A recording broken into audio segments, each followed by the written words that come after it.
Assalamualaikum warahmatullahi wabarakatuh, teman-teman. Ya, jadi teman-teman, untuk saat ini kami dari mahasiswa Jogja angkatan 2022 dan saat ini sudah semester 5 akan berbincang-bincang dengan Ibu Karni. Beliau itu salah satu guru dari SLB 1 Gunung Kidul. Ya. Oke, jadi mungkin untuk yang pertama bisa perkenalan dulu Ibu dari nama, alamat dan juga lain sebagainya. Boleh? Ya. Terima kasih. Ini santai-santai aja. Santai aja Ibu, kita ngalir aja. Ada dulu lah ya. Iya. Kita itu perkenalan dulu ya. Nama saya Sukarni. Saya sudah mengajar selama masa kerja saya sudah 30 tahun. 30 tahun. Ya, sudah.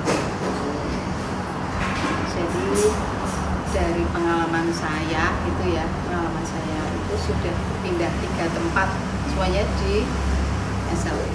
Oh, dari 3 tempat SLB semua. Ya. Sementara untuk mengajarnya juga, karena kalau di SLB itu dulu harus bisa mengajar semua ketunaan.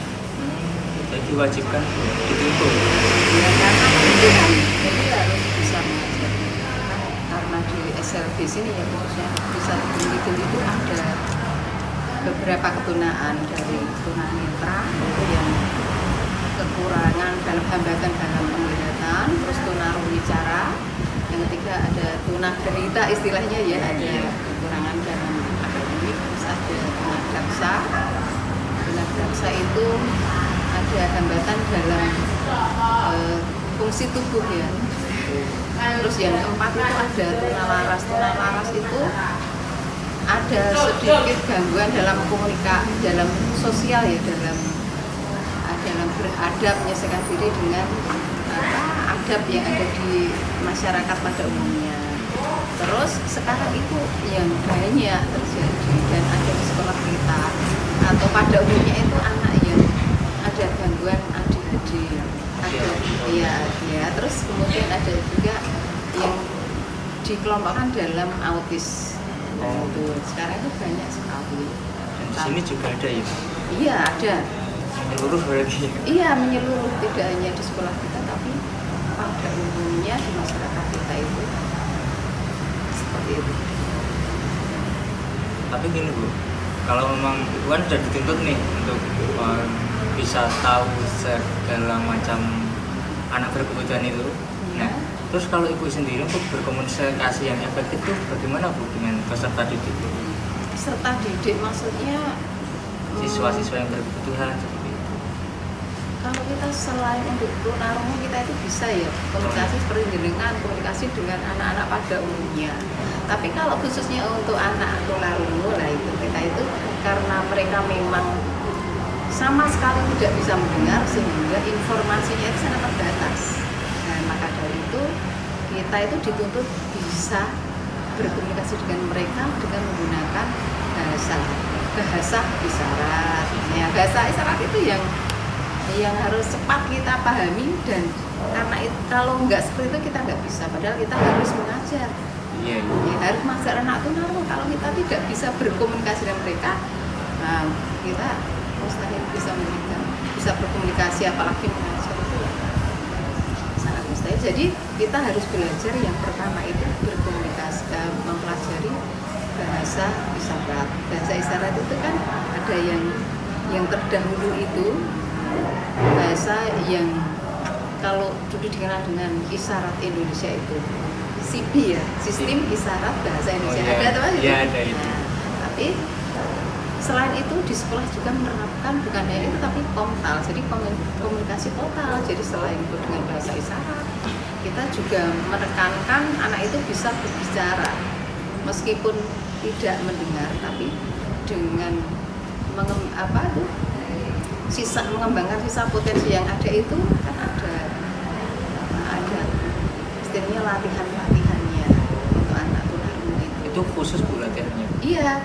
Jadi ada namanya program BKPBI. BKPBI itu khususnya untuk mengembangkan kemampuan siswa untuk berbicara, mengenal bunyi dan irama dari yang paling rendah sekali sampai nanti bisa berkomunikasi. Tinggal kemampuan anak masing-masing. Jadi kalau kita itu semakin dari awal sekali itu mengenalkan anak, ya dari awal sekali menangani dalam berbahasa, nah anak itu nanti semakin cepat bisa berkomunikasi itu. Jadi kalau kita kurang dalam pembelajarannya itu, kadang-kadang masing-masing guru juga berbeda-beda. Ada yang memang mau total ya bisa menangkap, atau mungkin hanya kita berbicara cuma seadanya saja sehingga memang weslah seperti itu aja. Nah, jadi masing-masing guru berbeda-beda. Saya ingin maksudnya berbahasa dengan mereka, dengan saya ingin lebih tahu perasaan mereka, lebih tahu, ingin tahu apa yang ingin mereka katakan, mengungkapkan itu. Tapi ada juga weslah yang penting aku ngerti. Nah, seperti itu tinggal masing-masing kita. Kalau kita itu biasanya kalau penasaran ya sebenarnya apa yang mau mereka katakan, ya kita itu banyak belajar itu tadi bahasa isyarat. Kadang-kadang anak-anak yang di sini itu yang besar itu biasanya sudah mahir ya di bahasa isyarat, sehingga malah semakin kesini kadang-kadang karena guru ingin frontal ya, kadang-kadang wah isyarat itu kadang-kadang anaknya jadi malas bicara. Nah guru saya ingin frontal. Nah, jadi ada perbedaan pilihan. Jadi kalau guru yang tidak ingin membiasakan anak berisyarat, kadang-kadang ya ingin frontal aja, ingin saya bicara seperti ini, anak dibiasakan untuk tahu. Tapi kan itu ya masih minimal mungkin hasilnya. Ya kalau dipikir itu frontal, jadi kita harus bisa bahasa isyarat, bisa memahami mereka, baru kita bisa berkomunikasi. Jadi memang kerjanya harus memahami dahulu. Iya, kita harus tahu dulu ilmunya, baru bisa ngajak ngobrol. Kalau enggak kan nggak mungkin. Tapi kalau bukan selain tunarungu, biasanya yang tunanetra kan kita komunikasi biasa.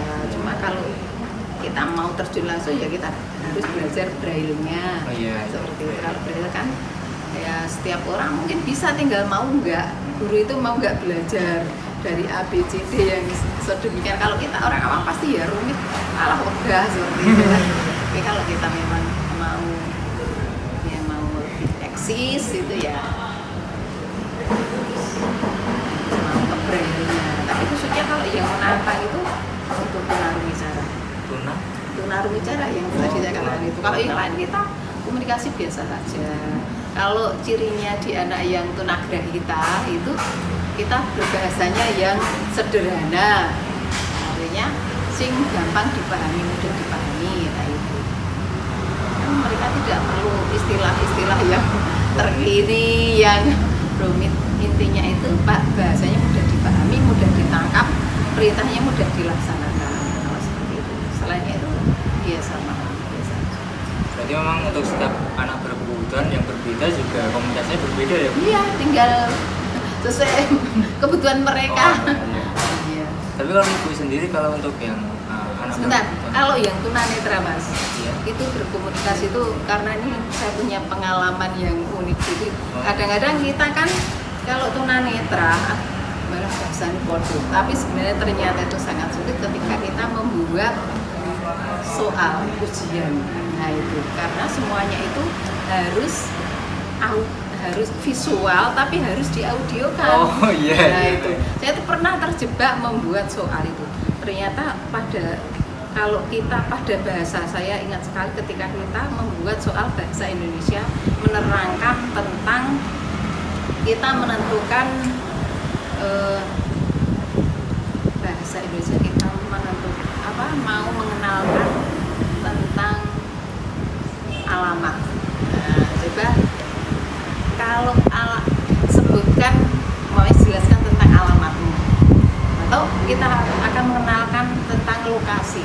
Nah itu ya sifatnya visual, itu harus diaudiokan. Lah itu sulitnya bukan main ternyata. Jadi pakai media juga Bu itu untuk mengaudiokan. Enggak media, tapi harus diaudiokan. Contohnya seperti ini. Sekolahku terletak di Jalan Pemuda. Itu kan sudah tahu ya. Iya. Nah, Jalan Pemuda itu mana letaknya? Kalau umpamanya anak tunanetra mau dikasih tahu Jalan Pemuda itu sebelah mana? Nah, kita harus patokan. Jalan Pemuda itu umpamanya sekolahku berada di sebelah kanan dari Dinas Pendidikan Kabupaten Gunung Kidul. Nah, pertanyaannya berapa kali kita harus belok umpamanya dari nah itu kan harus divisualkan. Iya. Nah, harus di audio kan kalau kita tahu lori. Tapi ketika itu menghadap kemana Dinas Pendidikan itu, kita harus berjalan dari situ ke arah kanan atau kemana-mana, itu kan harus Itu tantangan banget ya. Itu yang kalau kita ternyata seperti itu dalam kehidupan sehari-hari pun anak tunanetra itu ya perlu itu apa? Visualisasi. Makanya kalau itu tantangannya di orientasi, pendidikan orientasi mobilitas yang disebut dengan OM. Itu lebih ke arah mana tuh orientasi? Itu orientasi tentang lingkungan. Oh, Jadi yang kalau anak itu mamanya, kamu sudah harus mandiri, kamu dengan tongkat, sudah dilatih ya, kamu kamar mandi sendiri. Kamar mandi sebelah mana Bu? Gak bisa kan diterangkan, kamu jalan ke sini. Nah, itu perlu itu Mas. Yeah. Makanya tadi itu yang visual harus diaudiokan. Itu juga Ibu kesulitan dulu ya Bu. Iya, kalau memang kita mau talak tunanetra, kalau kita tidak kembali dengan OM-nya, orientasi mobilitasnya juga kemana-mana masih di bawah. Tapi kalau kita bagus membekali anak, udah dibekali itu, nanti bisa udah kamu keluar, kamu tolong belikan soto di situ. Tantangannya bagaimana kalau dia harus menyeberang jalan, bagaimana kalau kita mendeteksi di situ ada kendaraan, bagaimana harus menyeberang. Nah, itu sudah ada cara OM-nya. Itu kalau tunanetra itu. Kalau tunarungu tadi bekalnya di BKPB. Iya, BKPB itu ya tentang komunikasi, bunyi dan irama, termasuk kita bisa mendeteksi dari hal yang terkecil ya, itu sampai nanti lebih kompleks. Itu ada caranya juga ya Bu ya? Iya, kalau tunarungu itu di BKPB-nya. Selain dari bahasa sehari-hari yang dikomunikasikan, yang diberikan di sekolah. Tapi kalau ini Bu, kalau untuk yang membuat siswa aktif itu bagaimana Bu kalau untuk Ibu sendiri? Kan ini kan ya anak berkebutuhan khusus semua ya Bu ya. Kalau untuk membuat siswa yang aktif itu bagaimana? Dengan cara Ibu sendiri itu bagaimana? Kalau saya Mas, yang saya ajar ini jadi pengalaman diri sendiri ya. Iya. Saya itu yang saya ajar kebetulan anak adik. Iya, adik. Jadi ada juga anak yang sifatnya itu ketika tantrum, tapi dia dimasukkan dalam anak yang tunagrahita, tapi papa perjuangan. Kita untuk membangun loh, mereka itu sudah keaktifan, mereka aktif sendiri Mas, nggak usah jadi dengan namanya yang pertama kita mau memberikan konsep. Kamu kalau sekarang baru belajar, kamu bisa tenang.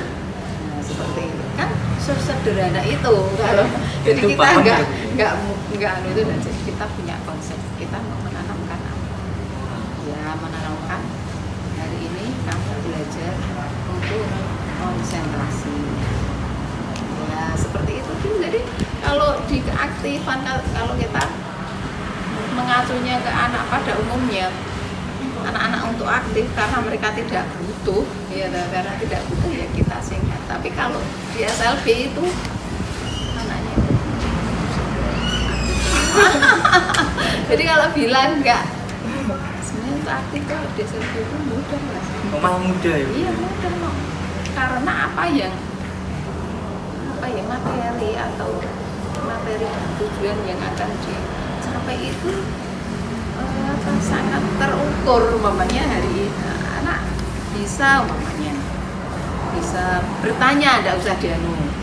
Nah itu kita dengan dipancing ini ya mau bertanya ya malah lebih dari, meskipun pertanyaan tidak selalu mengarah, tapi kan kita cuma untuk bahwa anak itu respon enggak tahu. Emang lebih aktif gitu ya Bu? Ya malah aktif. Kadang itu berbeda dari siswa pada umumnya itu. Iya, kalau anak pada umumnya kan sekolah itu males ya Mas. Iya. Lah kalau di sini nggak mau pulang. Malah begitu Bu? Iya. Wow. Lihat saja mamanya ya, anak SD itu jam 10.40. Iya. 11.40. Nah itu sampai ada yang jam 1, jam 2 belum dijemput dan dia tuh happy saja. Malah senang. Iya, malah senang.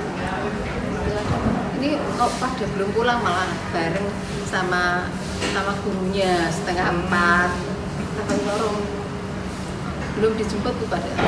Ternyata anaknya bawa motor sendiri. Wah. Ya, karena kan kalau anak-anak kita itu terutama yang itu karena mereka butuh teman.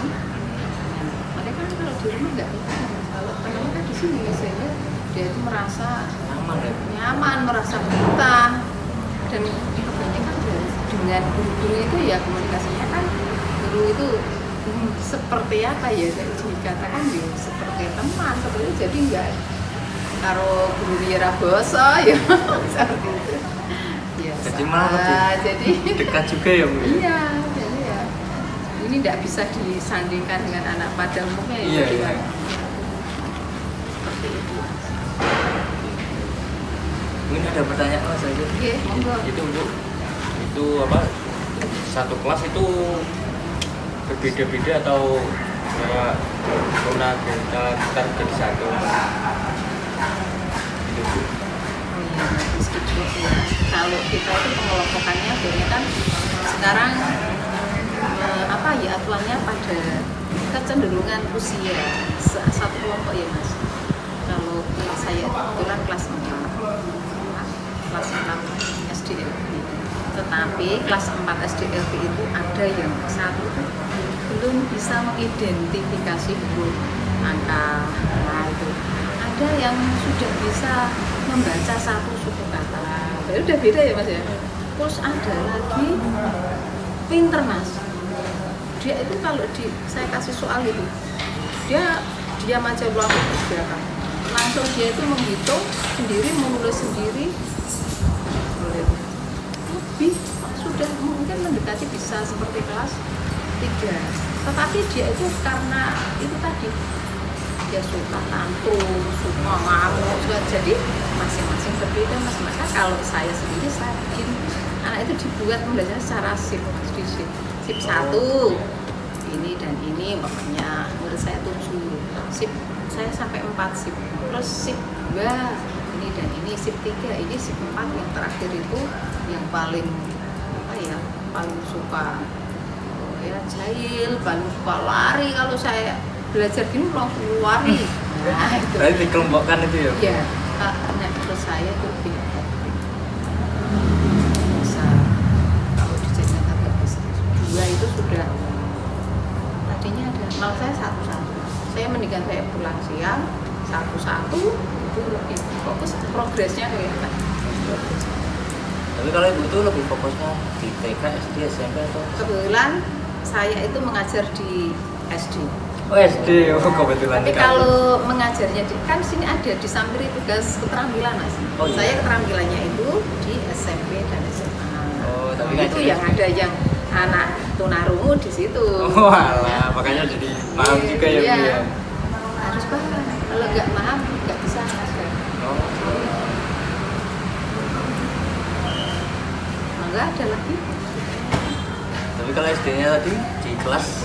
Ke kelas 4. Oh, balik kelasnya. Iya. Iya. Udah lama Bu? Kita itu setiap tahun ada perubahan. Oh, setiap tahun? Ya, tapi kemarin itu setelah dievaluasi kan anak sudah cocok, ini progresnya kelihatan, udah lanjutkan. Kalau tidak kan guru itu mengenali lama juga. Ini kemampuannya sampai mana, lihat dulu. Besok sudah tahu malah ganti guru. Itu kan menyulitkan. Iya. Tapi kalau sudah tahu untuk saat ini kelas 4 terus seperti itu. Untuk 1 tahun aja. Oh, 1 tahun. Ya. Kalau tahun depan belum tahu. Ya, belum tahu. Oke, ada tambahan Mas? Ya, monggo. Ya. Udah cukup. Oke. Oh, iya. Teman-teman udah? Oke. Oke, kalau udah mungkin itu saja Ibu. Kami mohon maaf atas waktunya ya. Sore-sore begitu. Mas, malah seneng kita bisa berbagi ya. Maksudnya anak-anak kita itu kadang-kadang kan yang menjadi catatan kadang kalau sekarang saya sudah datang anak-anak, maksudnya anak-anak di masyarakat pun juga ada dipahami lah, nggak usah dihargai, dipahami. Tapi kalau dulu kan sudah sekolah satu cakayo ngono kan seperti itu. Tapi kalau sekarang itu kan saya biasa anak bawa anak atau saya kalau bikin story itu anak saya sih aneh-aneh malah tak bikin story. Jadi mereka masyarakat sudah mulai ya gitu. Oh, ternyata kok ya maksudnya dulunya aja bangga dengan anak seperti itu. Memang kita harus seperti itu. Masih jurusan PLB? Umum Ibu. Oh iya. Tapi kalau untuk anak berkebutuhan itu sebenarnya hanya perlu dipahami atau bagaimana tuh? Ya dipahami dan dimengerti, kemudian kita beri pelayanan yang sesuai. Berarti itu ya. Ya, harus dipahami dan kita punya andil kalau dia paham cuma kita nggak bisa. Pokoknya contohnya gini, saya tuh paham dengan murid saya itu memang contohnya itu memang dia belum tahu tentang aturan maunya sesuai dengan pemerintah. Setelah itu kan kita tidak mentang-mentang karena memang dia kemampuannya seperti itu harus kita pahamkan dan kita itu yo ngerti nek koyo ngono itu yo wis nggak perlu kita itu terus emosi berlebihan gitu loh, memang seperti itu gitu. Ya itu harus dipahami, dimengerti dan harus diberikan sesuai haknya. Jadi lebih ke konsep memahami aja ya. Ya. Memahami kalau nggak paham kita jadi ya semena-mena loh. Mas. Benar. Ya. Udah gitu aja. Iya, udah cukup semua. Oke. Jadi Lama-lama loh ini kok sampai sini cuma gitu yo. udah lebih dari cukup Ibu. Berapa menit, Bu? 20. 22. 22. Gak kerasa. Oke. Jadi mungkin itu saja teman-teman yang bisa saya dan Ibu Iya, bukan. Ibu Karni sampaikan. Mohon maaf kalau ada kekurangan dan juga dari kami akhir kata wassalamualaikum warahmatullahi wabarakatuh. Salam.